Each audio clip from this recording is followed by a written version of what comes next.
headhunters killed one of his crew. I'm keen to visit a headhunter's shrine that still exists today.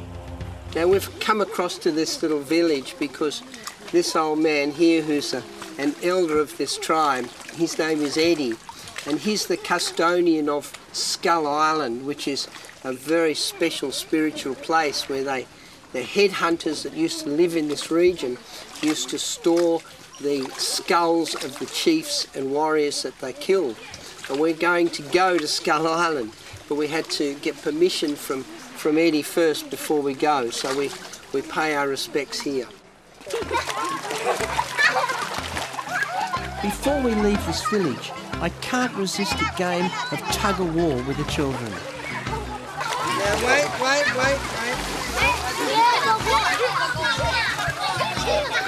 Go back further, back.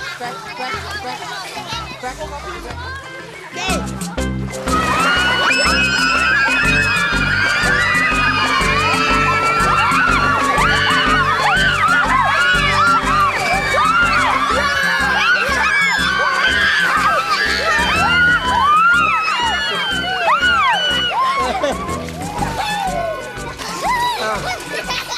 Well, I won that one easy.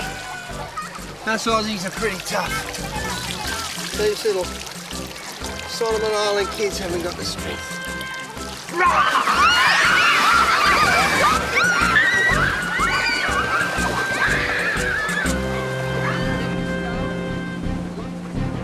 It's hard to imagine these friendly people were once headhunters. Exploring Skull Island should prove very interesting.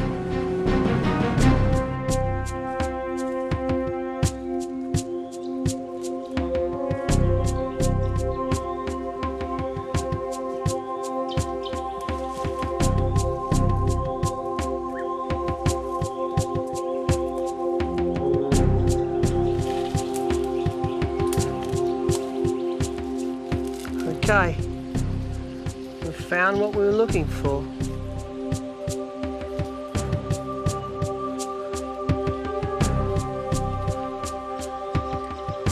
This is one spooky place. Firstly, you can see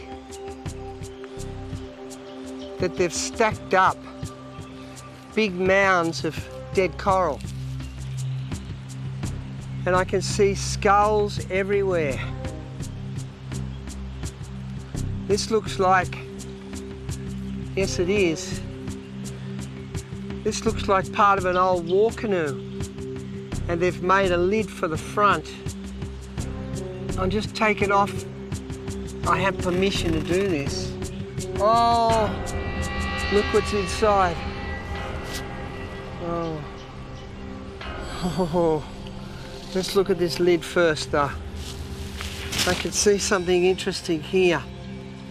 It's been carved probably 100 years ago now. And on the top is a warrior.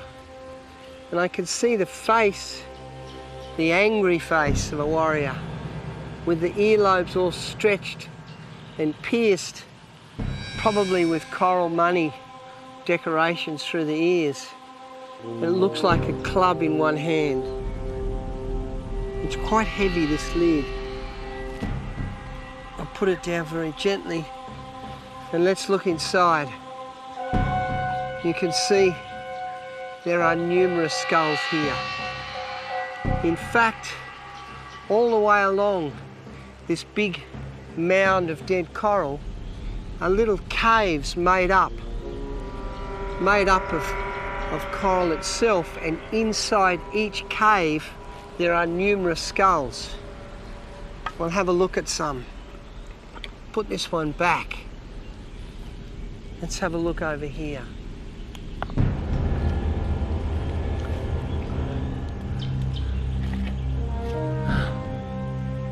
Every little hole I look in, I'm looking in, and there's a dozen or more skulls looking back out at me.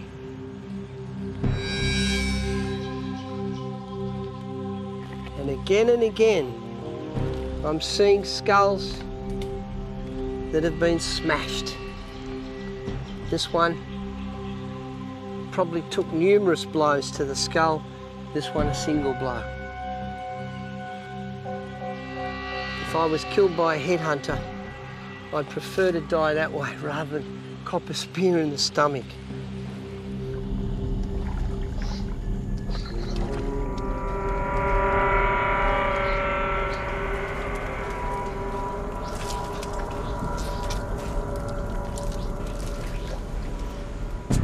This is quite bizarre and a little bit frightening. Living amongst these skulls are boa constrictors.